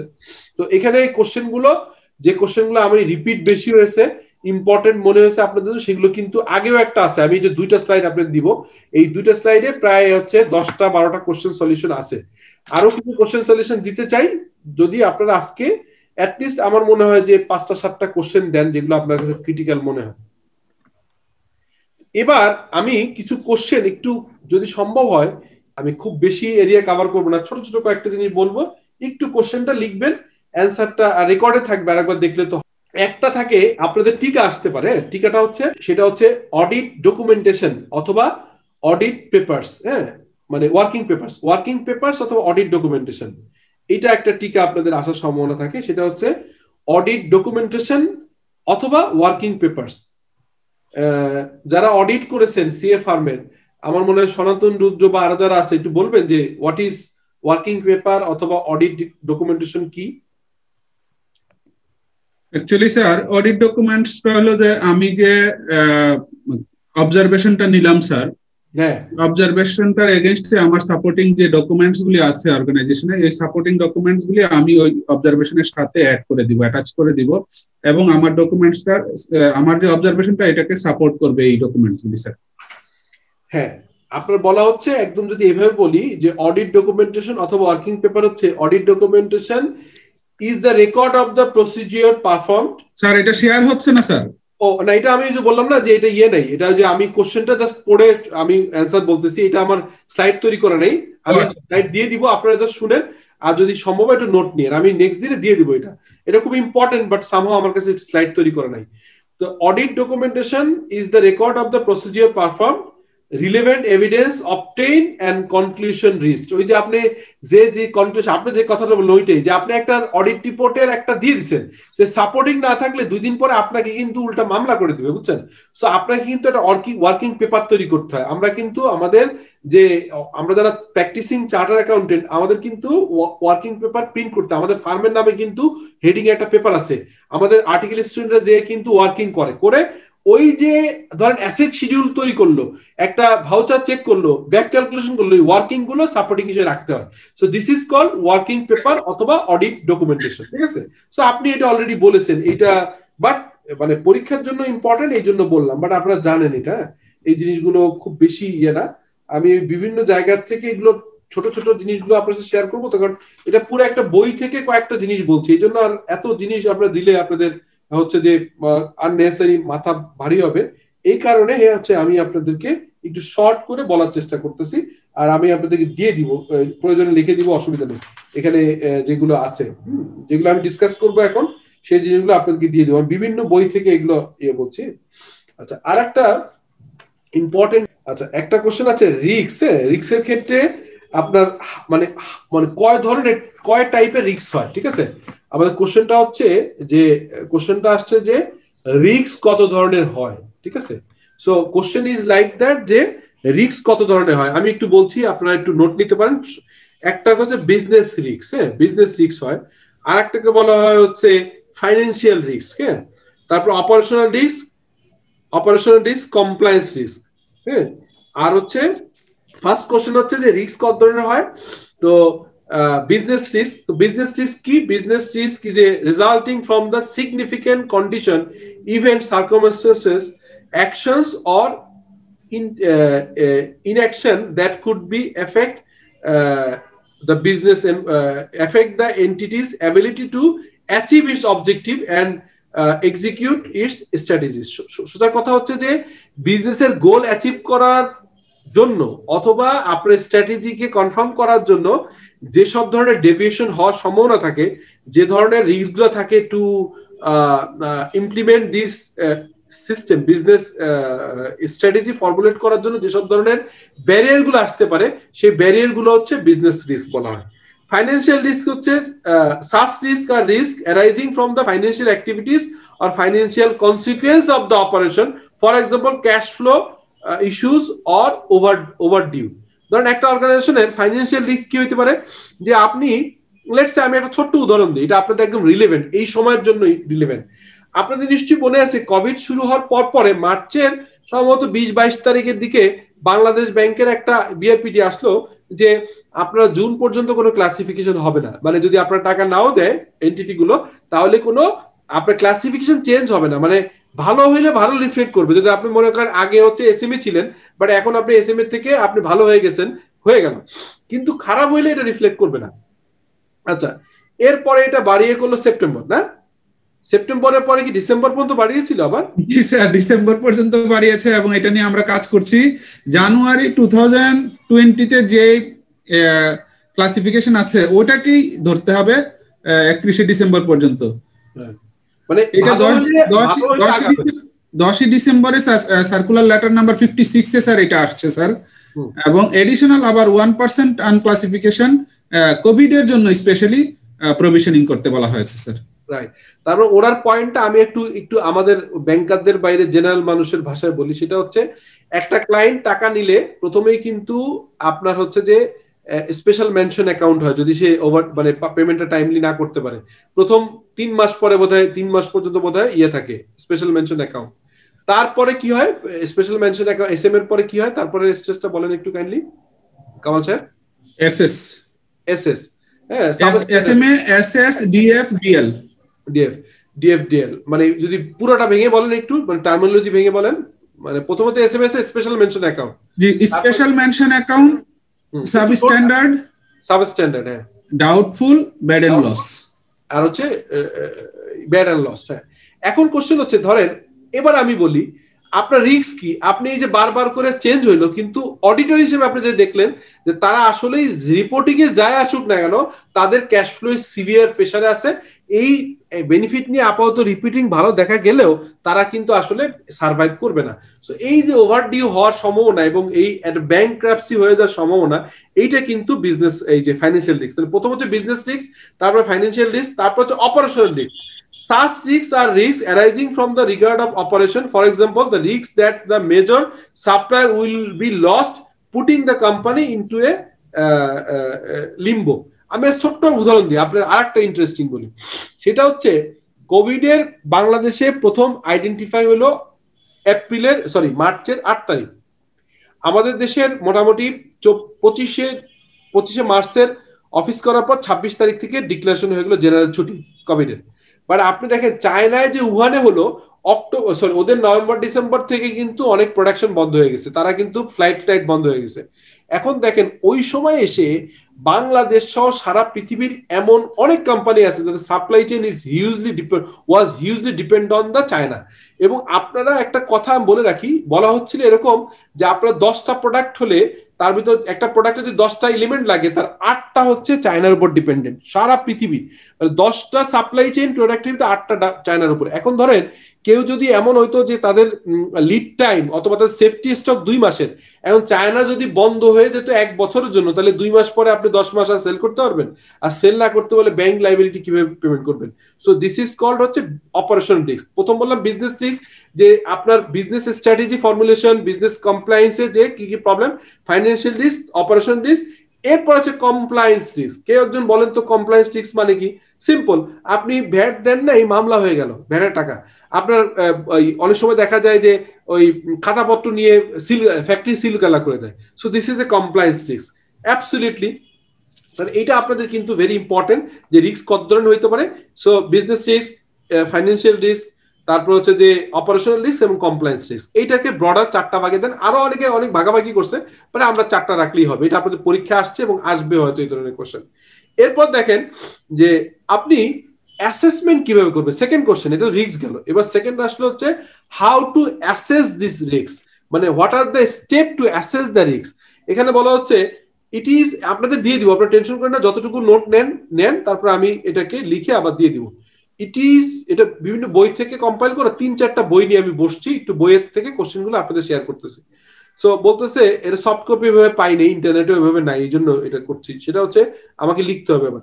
তার বলা হচ্ছে যে প্রসেসটা কি, it is a component of the internal control that is the entity process of identifying business risk relevant to the financial reporting objective and deciding about the action to address these risks and the result thereof.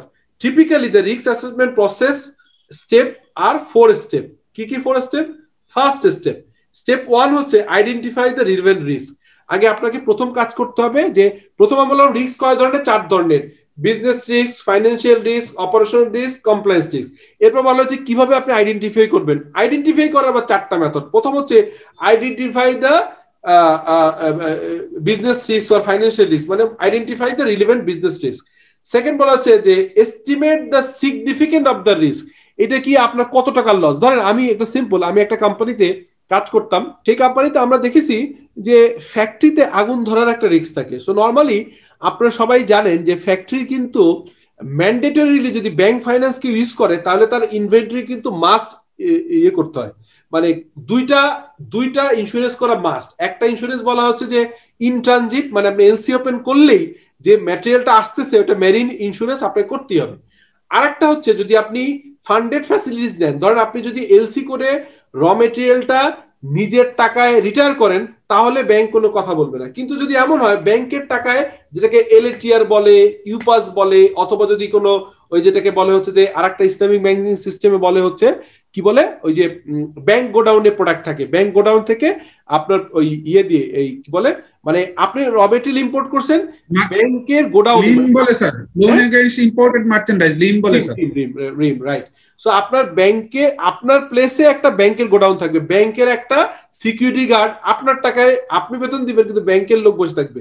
আপনি প্রতিদিন deo মানে ব্যাংকে ধরেন 1 লাখ টাকা payment করছেন, 1 লাখ টাকার মাল ওইখান থেকে বের করে আনতে পারবেন বা কম বেশি হয়, নট নেসেসারি। এখন স্যার এটার অস্তিত্ব নাই স্যার, এই প্রোডাক্টটা মার্কেট থেকে আউট হয়ে গেছে, এগেইনস্ট রিপ্লেস হয়েছে বা এলটিআর দিয়া sir, loan against trust system বলে স্যার। বাট ইসলামিক সিস্টেমে এখনো কিন্তু ওই যে এটা আছে, ওই যে ব্যাংক গোডাউন মেইনটেইন করে ইসলামিক, যদি প্লেস থাকে তাহলে এটা থাকবেই, প্লেস থাকলে রাইট।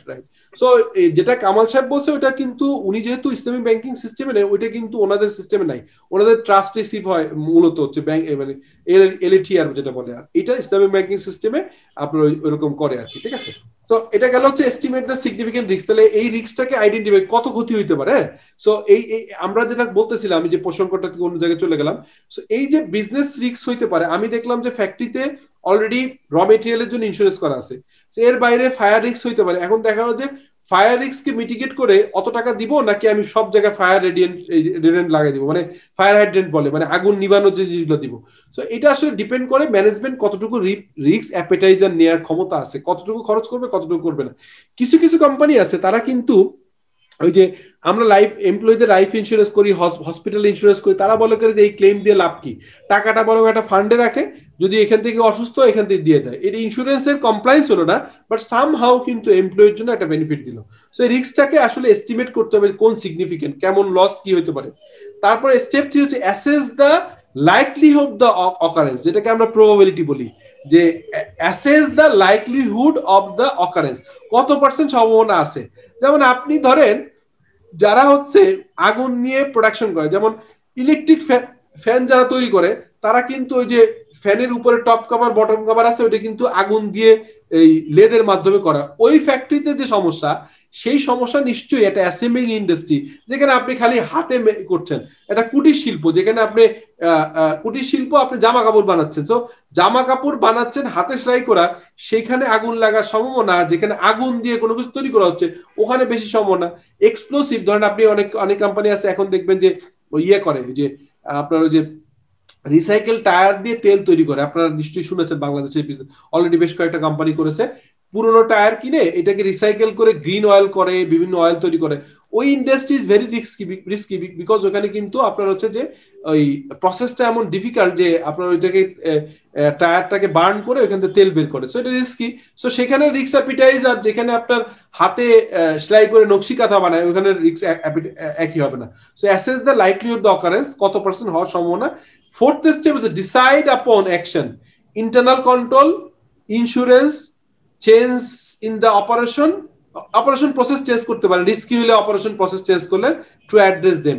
এমন দেখা গেল যে আপনি এমন ভাবে করলেন যে ইটিপি লাগাই দিলেন, ফলের সম্ভাবনা কম, অথবা আপনি সার্কিট ব্রেকার এমন করলেন, অথবা আপনি স্টেবিলাইজার লাগাই দিলেন যে, অথবা সার্কিট ব্রেকার এমন করলেন যে, আবার ওই যে একটা হচ্ছে ফায়ার রেডিয়েন্টেড ওয়্যার আছে যে আগুন লাগলে ওই কখনোই তারটা পুড়বে না, এরকম কিছু মেজারমেন্ট আপনি নিয়ে রিস্কটাকে হেজ করতে পারেন। সো রিস্কের 4টা রিস্ক আছে, business risk, financial risk, operational risk এবং হচ্ছে আপনার হচ্ছে কমপ্লায়েন্স রিস্ক। আর এটা 4টা মেথড আছে to identify the risk first, then এটা সিগনিফিকেন্স কেমন, তারপর হচ্ছে কত পার্সেন্ট হওয়ার সম্ভাবনা যেটাকে বলা হচ্ছে অ্যাসেস দ্য লাইকলিহুড, আর ফাইনালি ডিসাইড দ্য অ্যাকশন, কি করবেন, আপনি কি ইন্স্যুরেন্স করবেন নাকি প্রসেস চেঞ্জ করে হেজ করবেন। সো এটা খুব ইম্পর্টেন্ট, আপনাদেরকে চট করে বলে দিলাম। এরপর কতগুলো শর্ট নোট আসে, এটা আমি আপনাদেরকে বোধহয় দিয়েছিলাম, তারপর একটু চট করে ডিসকাশন করি। সেটা হচ্ছে বারবার আপনাদের আসছে এই জন্য বলছি, সেটা হচ্ছে প্রফেশনাল স্কেপটিসিজম, এই কথাটা কয়েকবার আছে। প্রফেশনাল স্কেপটিসিজম মানে কি? তারপরে আসছে হচ্ছে প্রফেশনাল জাজমেন্টটা কি, অডিট স্ট্র্যাটেজি কি, অডিট প্ল্যান কি। শর্ট নোট আকারে আপনাদের প্রায়শই আসছে এবং এটা দুইটা পার্টেই আসছে। প্রথম 50 মার্কসে আসছে, আবার আমার যে সাবজেক্ট পড়াচ্ছি ম্যানেজমেন্ট এন্ড সিস্টেম অডিটে আসছে, এই জন্য ইম্পর্টেন্ট। সো প্রফেশনাল স্কেপটিসিজম কি, কেউ একজন বলতে পারবেন? What is professional skepticism? It is auditor always questioning mind. Exactly, Maruf বললেন না? হ্যাঁ, রাইট। সো আমি যদি মানে থিওরি আকারে বলি, তখন এক লাইনে তো বলা যাবে না। এরকম হচ্ছে যে একদম অ্যাবসলিউটলি আপনি যেটা বলছেন এক লাইনে এটাই বোঝায়। সেটা হচ্ছে an attitude of professional skepticism means a auditor makes a critical assessment, question mind থাকতে হবে, with a questioning mind of the validity of the audit evidence obtained and is alert to audit evidence that contradicts, to bring into question the reliability of the documents and response to inquiry and other information obtaining from the management and those charged with the governance. মানে মোট কথা হচ্ছে আপনাকে সবসময় একটু সন্দেহপ্রবণ হইতে হবে। সন্দেহপ্রবণ in terms হচ্ছে কোশ্চেনিং মাইন্ড থাকতে হবে। কিছু বললেই আপনি বিশ্বাস করবেন না, আপনাকে একটু আসলে এভিডেন্স সাপোর্টেড হইতে হবে। So it's good. আচ্ছা, প্রফেশনাল জাজমেন্ট। প্রফেশনাল জাজমেন্ট হচ্ছে, professional judgment is the application of relevant training, knowledge and experience in making informed decision about the courses of action that are the appropriate in the circumstances of the audit engagement. মানে আপনাকে কিন্তু একটা professional judgement থাকতে হবে। আপনি একটা কাজ নিলে আপনি মনে করেন একটা জুনিয়র আর্টিকেল স্টুডেন্ট দিয়ে কাজটা করাইতে পারবেন না। সো আপনাকে একটা টিম সাজাইতে হবে, যেখানে অবভিয়াসলি জুনিয়র থাকবে, সেমি সিনিয়র থাকবে, তারপরে হবে হচ্ছে সুপারভাইজার, তারপর ম্যানেজার এবং অডিট পার্টনার থাকতে হবে। সো পিয়ার রিভিউ, এইটা আচ্ছা, peer review, have you any idea about the peer review? Peer review is the similar person, that is যদি কোন সিনিয়রই করে যে দেখে আসে আরেকজনের সাথে, সে শেয়ার করবে যে তার কোথাও কোনো ল্যাসেন্স আছে কিনা, কোনো ডেফিসিয়েন্সি আছে কিনা রিপোর্টিং এর ক্ষেত্রে। মানে এটা হয় কি, আমি আপনাকে একটু ইন্টারেস্টিং করি। ধরেন বিগ ফার্ম, আমাদের চার্টার অ্যাকাউন্টেন্ট, চার্টার সেক্রেটারি ফার্মও কিন্তু আপনার একাধিক পার্টনারের ফার্ম ইদানিং হচ্ছে। তো নিয়ম হচ্ছে, ধরেন আপনি হচ্ছে একটা তো অডিটের স্ট্রাকচার থাকে, যে যেটা বললাম যে জুনিয়র, সেমি সিনিয়র, তারপর হচ্ছে senior, audit supervisor, manager, audit partner. So দেখা যায় যে একজন পার্টনার আন্ডারে একজন ম্যানেজার কাজ করে, ওই ম্যানেজারের কাজ আরেকজন ম্যানেজারকে দিয়ে একটু চেক করা, একটু ভেরিফাই করা, পিয়ার রিভিউ। যে পার্টনার কাজ করছে আরেকজন পার্টনার একটু দেখে দেয়া, যে ভাই তুমি একটু দেখে দাও আমি কোনো কিছু মিস করছি কিনা। সো এই যে একই লেভেলের লোক থেকে আর একটু ক্রস চেক করা, this is called peer review. এটা কিন্তু আপনাদের পরীক্ষার জন্য ইম্পর্টেন্ট। অডিট স্ট্র্যাটেজি অনেকবার আসছে। Audit strategy formation is the general strategy for audit which set the scope, timing and direction of the audit and guides the development of the audit plan. মানে স্কোপটা কি, কত দিনে করবেন, কত রিসোর্স দিবেন, is all about the audit plan and the audit strategy. And audit plan is it is audit strategy formulate করবেন এবং audit plan is the more detail. Audit strategy হচ্ছে মোটা দাগের, আর audit plan হচ্ছে ডিটেইল, কেস টু কেস করবেন। Audit plan is the more detailed than the audit strategy and set out the nature, timing and extent of the audit procedure including the risk assessment. আপনি একটা কিন্তু client নেওয়ার আগে এটা প্রথমে risk assessment করে দিতে হবে, to be performed by engagement team members in order to obtain the significant appropriate audit evidence. আপনি নিজেকে চেক করে নিতে হবে যে কিভাবে আপনি এটা করবেন, এটা আপনার খুব ইম্পর্টেন্ট।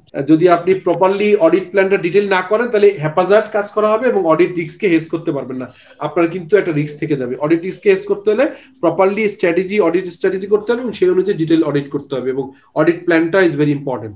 আচ্ছা, আরেকটা কোশ্চেন আপনাদের পরীক্ষা অনেকবার আসছে, আমি এই কোশ্চেনগুলো একটু তুলে দিব না, অসুবিধা নেই। সেটা হচ্ছে control in the computerized environment. What is the controls in the computer, what are the controls in the computerized environment? The internal control in the computerized environment includes both manual process and procedure designed into computer program.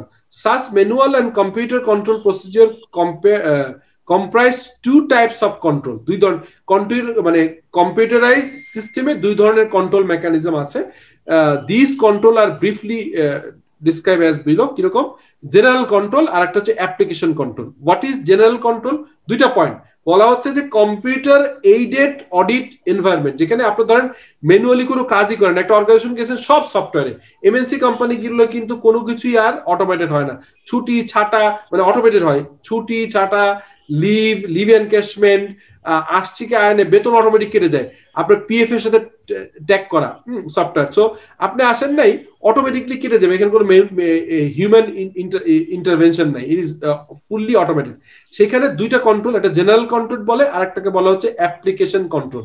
General control কি, যে general control আর policies and procedure that related to the many application of the effective function of the application control by helping to ensure the continued proper operation of information. For example, একটা example দেয়া আছে, include control over development computer application, আপনি যেটা software বানাচ্ছেন সেখানে আপনার কতটুকু control আছে, prevention of and detection of the unauthorized change of the program, ধরেন আপনি একটা পাসওয়ার্ড দেয়া নাই, একজন যে দুম করে কিছু জিনিস কোড মুছে দিল, তাহলে আপনি তো এখানে বাগ তৈরি হবে আপনার system.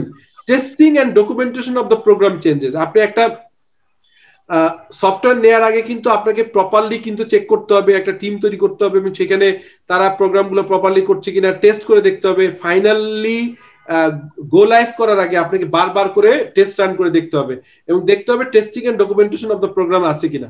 Control to prevent wrong program or file being used, control to prevent unauthorized amendments to data files, and control to ensure the continue of operations। এবং দেখা যাবে যে আপনার দেখা গেল যে হ্যাক হয়ে যায়, হ্যাঁ আমরা কিন্তু ওই যে আগে একদিন আপনাদেরকে বলছিলাম যে এখনকার কিছু কারেন্সি চলে আসছে, সেই কারেন্সি আপনাদের বলছিলাম সেটা হচ্ছে ক্রিপ্টো কারেন্সিস বলে বা বিটকয়েন বলে, এগুলো কিন্তু হ্যাকিং করা খুব কঠিন, কারণ হচ্ছে ওইগুলো হচ্ছে যে কিন্তু ফুললি সবসময় অনলাইন থাকে না। ধরেন আপনি একটা কাজ করলেন, কিন্তু যখনই আপনি লগ আউট করে ফেলছেন, ধরেন আমি এখন আপনাদের অনলাইনে আসি, এখন আমার এই ক্যামেরার থেকে যা রেকর্ড হচ্ছে এটা কিন্তু কন্টিনিউয়াসলি কিন্তু আরেকটা সাপোর্টিং থেকে যাচ্ছে সিস্টেমে, সো নট নেসেসারি শুধু আপনার কাছেই থাকছে, এটা কিন্তু সিস্টেমে থেকে যাচ্ছে। আপনার ল্যাপটপ ইউজ করেন তখন কিন্তু আপনার, অথবা ইন্টারনেটের ডাটা কানেক্টিভিটি বন্ধ করে মোবাইল ইউজ করলে কিন্তু there is no risk, but যদি অন থাকে তখন কিন্তু ক্যামেরা অফ করে, অনেকে দেখবেন যে ল্যাপটপের উপরে ক্যামেরা এখানে আটকায় দেয়, অথবা মোবাইলে ওইটা কিন্তু অলওয়েজ অফ করে রাখে, ইজ ভেরি ইম্পর্টেন্ট। অথবা অনেকে আবার কিন্তু ওই যে লোকেশনের একটা ইয়ে দেওয়া থাকে না যে আপনি কোথায় আছেন, এটা অফ করে রাখে, বিকজ ইজ লাইক দ্যাট, যে আপনারা নিশ্চয়ই জানেন যে গুগলে একটা অ্যাপস আছে, ওই যে গুগলে আমরা যে ট্রাফিক দেখি না, ওখানে আপনার মোবাইলে ঢুকে শুধু আমি একটু আপনার ওইখানে একটা কন্ট্রোল মেকানিজম দিয়ে রাখবো, এনে কামাল সাহেব কোথাও কোথাও ঘুরতেছে আমি জেনে ফেলবো, বিকজ ওইখানে শুধু আপনার এখানে একটা পাসওয়ার্ড পাঠাই দিবে আপনার মোবাইলে, ওই পাসওয়ার্ডটা আমি পেলেই কিন্তু আপনাকে ট্র্যাক করতে পারবো, গুগল এর মাধ্যমে এই ট্রেসটা করা যায়। আর অ্যাপ্লিকেশন কন্ট্রোল বলা হয়, অ্যাপ্লিকেশন কন্ট্রোল আর manual or automated procedure that apply to the processing of individual application to ensure the transaction occurred are authorized and the completely and accurately recorded in the process. For example, at example হচ্ছে control over input processing data, মানে entry data entry, accounting entry properly হচ্ছে কিনা এবং properly data processing হচ্ছে কিনা, তারপর হচ্ছে output মে carried out বা আইটি প্রফেশনাল এবং চেক করে দেখা, control over the user of the system, a separate control group may be programmed into the application software। তো দুইটা হলো, একটা হচ্ছে জেনারেল কন্ট্রোল, একটা হচ্ছে অ্যাপ্লিকেশন সফটওয়্যার। জেনারেল হচ্ছে জেনারেল পারপাস যে ডিসকাশনগুলো, আর অ্যাপ্লিকেশন হচ্ছে মোর অ্যাডভান্স, যেখানে রিপোর্ট আপনি ইনপুট কিরকম হবে সেই অনুযায়ী ডেটা প্রসেসিং যে প্রপারলি হচ্ছে কিনা, আউটপুটটা ঠিক মতো আসছে কিনা, ইট ইজ ইম্পর্টেন্ট। স্যার এখানে ম্যানুয়াল বললো কেন তাহলে স্যার কম্পিউটার কন্ট্রোল? আচ্ছা, এখানে একটা ব্যাপার আছে, ম্যানুয়াল কেন বলে দুইটার ক্ষেত্রেই বলা আছে। আমরা যেটা করি সেটা হচ্ছে যে ধরেন কারোর কোনো কম্পিউটার সিস্টেম আগে ছিল না, তো কিন্তু এতদিন সে ম্যানুয়ালি করে আসছে, তখন কিন্তু কিছুদিন যাবত কিন্তু দুইটা হয়, আপনি টার্মটা একটু লিখে রাখতে পারেন। একটাকে বলা হচ্ছে ব্ল্যাক আউট পিরিয়ড, মানে আপনি একদম ফুল, আজকে আপনি যে সিস্টেমে করে আসছেন আজকে বন্ধ, কালকের থেকে নতুন সিস্টেম, আর কোনোভাবেই আপনি ম্যানুয়ালি কিছু করবেন না। আর কেউ কেউ সফটওয়্যার ইমপ্লিমেন্ট করে বলে যে 2 মাস পর্যন্ত আমি ম্যানুয়ালিও দেখবো আর হচ্ছে সফটওয়্যারও দিব, তারপরে আমি রিকনসাইল করে দেখবো যে আমার রিপোর্ট ঠিক আসছে কিনা। তো এই জন্য বলা হয় অটোমেটেড সিস্টেমের সাথে সাথে ম্যানুয়ালি সেমি ম্যানুয়ালিও দেখে। বাট যদি খুব প্রুভেন সিস্টেম হয়, যায় লাইক ওরাকল বা ব্যাংক ইউজ করে ফিনাকল, অথবা আমরা ইউজ করি যে এসএপি ম্যানুফ্যাকচারিং অর্গানাইজেশনে, এটা এত প্রুভেন যে আপনার চেক করার দরকার নয়, তখন বলে হচ্ছে ব্ল্যাক আউট পিরিয়ড করে, মানে ধরেন সমস্ত অপারেশন 2 দিন বন্ধ রেখে সমস্ত ডেটাগুলো নিয়ে নতুন সিস্টেমে আপনার আগেরগুলো ক্লোজিং ব্যালেন্স নিয়ে ওপেনিং ব্যালেন্স আকারে ইনপুট দিয়ে শুরু করা হয়। দিস ইজ কল্ড হচ্ছে ব্ল্যাকআউট, বা মানে ফুল একদম কাট অফ করে আর কোনো কিছু নেই। আর এখানে যেটা বলা হয়েছে যে ম্যানুয়ালিও কিন্তু চেক করে দেখা হয় যে অনেক ক্ষেত্রে ইম্পোর্ট গুলো ঠিক আছে কিনা, রিকনসাইল হয়েছে কিনা, এই জিনিসগুলো। আমার মনে হয় যে আজকে রাখলে জি স্যার, ক্লাস ছিল তো একটা আরো। ওকে ওকে শিওর, তাহলে আমরা নেক্সট দিন দেখা হবে।